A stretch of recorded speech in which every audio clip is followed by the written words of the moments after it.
এবার দেখুন বাসন্তীতে রাজ্য সড়ক অবরোধ করে রাস্তায় আগুন জ্বালিয়ে বিক্ষোভ দেখানো হলো। এসআইআর এ সাধারণ মানুষকে হেনস্থা করা হচ্ছে, এই হলো অভিযোগ, আর তার কারণেই বিক্ষোভ। বাসন্তী থানা এলাকার ভাঙনখালী এলাকায় এই বিক্ষোভ দেখা যায়। বিক্ষোভের জেরে কাজের দিনে মানুষজন সমস্যায় পড়ে।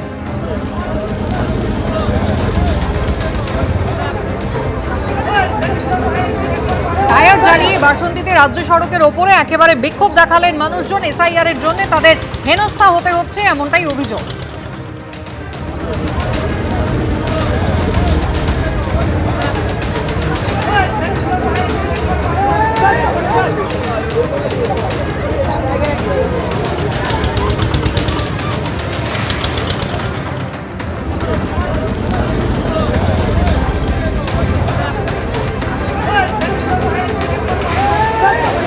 দেখতে পাচ্ছেন পাশাপাশি একদিকে বাসন্তী আর অন্যদিকে এসআইআর হয়রানির অভিযোগে অশান্ত হয়ে উঠেছে কুলপিও, যেখানে একেবারে বিডিওর বাড়ি গিয়ে ভোটারদের একাংশ তারা বিডিওর বাড়ি ঘেরাও করে ফেলেছে।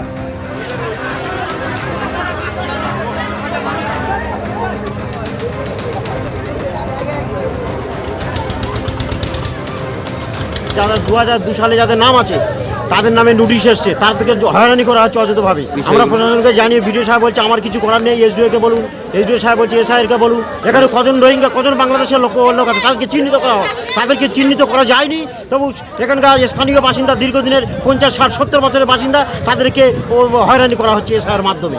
এখানকার স্থানীয় মানুষ অবরোধ করছে, কোনো পলিটিক্যাল দল নয়, স্থানীয় মানুষ তারা অবরোধ করছে।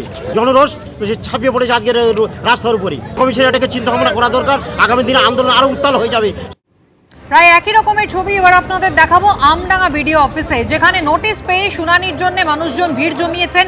নথিপত্র হাতে নিয়ে তারা দীর্ঘক্ষণ লাইনে অপেক্ষা করছেন। ভিড় এতটাই বেশি যে একেবারে ভিড় উপচে পড়েছে জাতীয় সড়কের ওপরে। 12 নম্বর জাতীয় সড়কে রীতিমতো যানজট হল।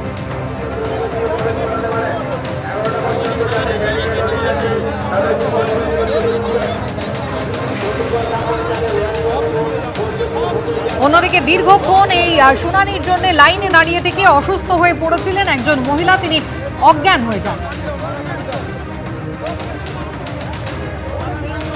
আমডাঙ্গা ব্লক অফিসে এসআইআর এর শুনানিতে এসে অসুস্থ হয়ে পড়েছে আমডাঙ্গার শশীপুরের মহিমা খাতুন এবং লম্বা লাইনে দাঁড়িয়েছিলেন। এই মুহূর্তে আমরা দেখতে পাচ্ছি অসুস্থ হয়ে পড়েছে এবং তার আত্মীয়রা তাকে নিয়ে চলে এসেছে ভেতরে।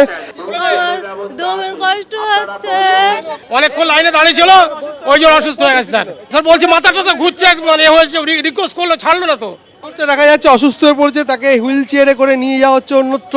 তখন দাঁড়িয়ে সকালবেলা 9টা থেকে এই পর্যন্ত দাঁড়িয়ে আছে। পুলিশকে বললাম ওখানে দাঁড়িয়ে আছে, আমি বললাম যে অসুস্থ আছে, অসুস্থ হবে না, কটাই হিয়ারিং 12টায়, বলছে এখন টাইম আছে, এখন ঢুকতে দেওয়া যাবে না। তারপর অনেক রিকোয়েস্ট করার পরে তারপর ঢুকতে দিল। অসুস্থটার দায়ী কে নেবে? এই লাইনের জন্য, ঠেলাঠেলি আসার জন্য। আপনারা এখন কোথায় নিয়ে যাবে? আমরা এখন হিয়ারিং করাবো। যে কিচ্ছু করে না, কি করবো বলুন? ভয় হচ্ছে, সব ভয় এসে যাচ্ছে, মনের মধ্যে বাদ দেবে। সবচেয়ে বড় কথা হচ্ছে যে এখানে 2002 নাম আছে, তারপর তো ডাকছে। আমরা দেখতে পাচ্ছি তাকে এই অবস্থাতে, অসুস্থ অবস্থাতে হিয়ারিং এ নিয়ে যাচ্ছেন তার আত্মীয়রা। এবং এই মহিমা বিবি শশীপুর থেকে এসেছিলেন, সকাল থেকে লম্বা লাইনে দাঁড়িয়েছিলেন এবং তার ফলে অসুস্থ হয়ে পড়েছেন এবং তাকে নিয়ে যাওয়া হচ্ছে আবার শুনানির জন্য। যে এই অসুস্থ অবস্থায় বাধ্য হয়ে কি আপনারা শুনানিতে নিয়ে যাচ্ছেন? হ্যাঁ, আমরা নিয়ে আসবো না বলছিলাম, যে নিয়ে আসবো না, আমরা বাজার নিয়ে আসতে হবে, ছবি হবে। এই মুহূর্তে আমরা দেখতে পাচ্ছি যে অসুস্থ অবস্থাতেই তাকে শুনানিতে নিয়ে যাওয়া হচ্ছে এবং সেই মহিমা বিবি অসুস্থ হয়ে পড়েন, লাইনে দাঁড়িয়ে দীর্ঘক্ষণ দাঁড়িয়েছিলেন। অসুস্থ হয়ে যাওয়ার পর তাকে এই মুহূর্তে এই অসুস্থ অবস্থাতেই হুইল চেয়ারে করে নিয়ে যাওয়া হচ্ছে শুনানির জন্য। ক্যামেরায় প্রবীরদের সঙ্গে সমীরণ পাল, এবিপি আনন্দ, উত্তর 24 পরগনা। আপনারা দেখলেন সেই ছবি, আমডাঙ্গা বিডিও অফিসে এসআইআর শুনানিতে উপচে পড়া ভিড়, আর দীর্ঘক্ষণ লাইনে দাঁড়িয়ে থেকে অসুস্থ হয়ে পড়েন, সংজ্ঞাহীন হয়ে পড়েন এক মহিলা। অন্যদিকে এসআইআর শুনানিতে 31শে জানুয়ারি পর্যন্ত প্রায় 3500 জনকে ডাকা হবে বলে জানালেন আমডাঙ্গার বিডিও নবকুমার দাস। এলডি কেস যেরকম রয়েছে সেই অনুযায়ী তো আমাদেরকে ডাকতেই হয়েছে। অ্যাজ পার শিডিউল আমরা করে নিচ্ছি, পুরোটাই আমরা ম্যানেজমেন্ট করে নিচ্ছি। আমার যা কাউন্টার আছে, অফিসার রয়েছে, তাদেরকে আমরা করে নিচ্ছি। সঙ্গে পুলিশ প্রশাসন রয়েছে, সবার সহযোগিতা আছে। আমরা শান্তিপূর্ণভাবে পুরো কাজটাকে প্রক্রিয়া শেষ করি। এরকম কোনো খবর নেই আমাদের কাছে। কতজনের শুনানি হবে? প্রায় 3500। এটা কি চলবে টানা কত? 31 তারিখ পর্যন্ত চলবে। আজকে থেকে শুরু এলডি কেসগুলো, একই সাথে নো ম্যাপিং কেসগুলো চলছে, পুরোটাই একসাথেই চলছে। এবিপি আনন্দ, এগিয়ে থাকে, এগিয়ে রাখে।